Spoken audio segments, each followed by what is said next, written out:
sukulat sake kapag kiray kay isang bula. Babane si zakakwe hirato no wai katsiya fakiyareta ko maparari fuku mabitali fangari naningiyara ko minaulitin na nanenenako nangiyazo ng puli lalo ko ng puli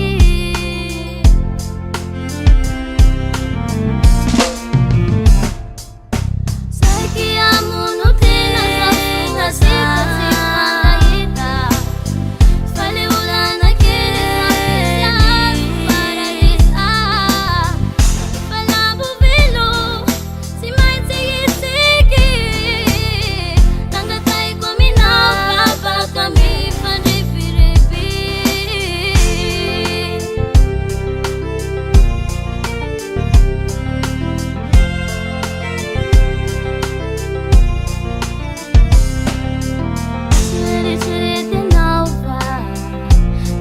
Nataku